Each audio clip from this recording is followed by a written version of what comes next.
bien évidemment, qui concernent et qui englobent les jeunes. Quand il y a des lois, par exemple, sur les familles, sur la sécurité sociale, pour que vous puissiez bénéficier de vous faire soigner, par exemple, sans que ça coûte trop cher à vos parents.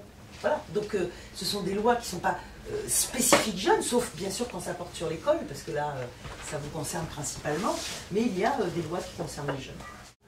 Les femmes ont commencé à faire de la politique, à s'engager en politique, à avoir des responsabilités que très récemment, au bout du compte. Et donc, il a fallu, là aussi, faire des lois pour imposer que les femmes puissent avoir et occuper les mêmes places que les hommes, les lois sur la parité, et qui obligent légalement, par la loi, de présenter des listes avec autant d'hommes que de femmes. Les partis politiques, par exemple, ont des pénalités financières, ils doivent payer s'ils ne respectent pas, justement, d'avoir parmi les candidats, les députés, on est 577, eh bien, qu'il y ait la moitié d'hommes et la moitié de femmes. Mais c'est un combat qu'il faut continuer et surtout, il ne faut pas s'arrêter parce que sinon, on risque de reculer. Donc il faut faire attention pour que les femmes puissent avoir, comme les hommes, leur place dans la ville, dans la cité et dans la politique.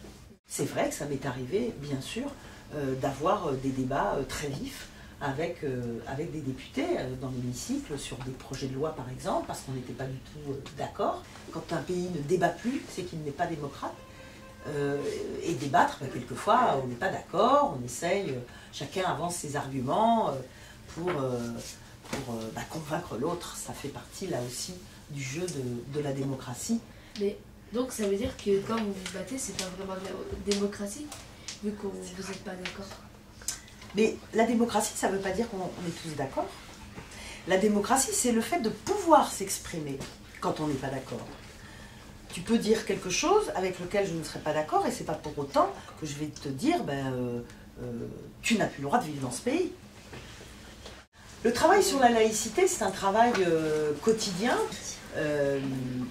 Donc il faut la faire vivre, cette loi. Elle régit en tout cas notre constitution. Elle régit notre pays. Mais quelquefois, c'est vrai, c'est pas une loi très difficile, hein, vous pouvez la lire. Elle n'est pas très longue, mais son principe, c'est justement la liberté. La liberté de croire ou de ne pas croire en Dieu, d'exercer ou pas une religion, quelle que soit cette religion. Et ça, c'est très important de le savoir. Oui, c'est même ma priorité. Ma priorité, c'est de pouvoir construire plus de logements, et notamment de logements pour différents revenus, mais plus particulièrement quand on construit du logement avec des aides publiques, c'est du logement public, ce qu'on appelle le logement social. Je vais prendre un exemple très près d'ici, que vous connaissez, à côté, autour du parc Martin Luther King. Vous connaissez le parc Martin Luther King? Eh bien, là, nous construisons, nous sommes en train de construire, on a fini une partie, des logements, 3500 logements, dont la moitié sont des logements privés et l'autre moitié sont des logements publics pour différents revenus et notamment pour des gens qui n'ont pas suffisamment de revenus pour pouvoir avoir accès aux logements privés, surtout à Paris où ils sont très très chers. Et donc, voilà. Et moi je préside la société qui aménage les 50 hectares autour du parc Martin Luther King. En fait, la politique, et je tiens à vous le dire parce que c'est quelque chose qu'on n'entend plus, alors que c'est très très important, ce n'est pas un métier. Non, ce n'est pas un métier la politique. Être élu, ce n'est pas un métier. C'est une fonction. C'est un engagement. Ce sont des valeurs auxquelles on croit. Pas besoin de faire des études particulières. C'est ça aussi le temple de la démocratie que doit être l'Assemblée nationale. Vous n'avez pas besoin d'avoir été à Sciences Po ou à l'ENA. Vous pouvez... il n'y a pas de diplôme. Vous rentrez, vous êtes élu. Élu, ça veut dire que vous êtes élu par vos concitoyens. Et vos concitoyens, il ne vous demande pas forcément un diplôme pour voter pour vous. Il vous demande d'avoir confiance en vous.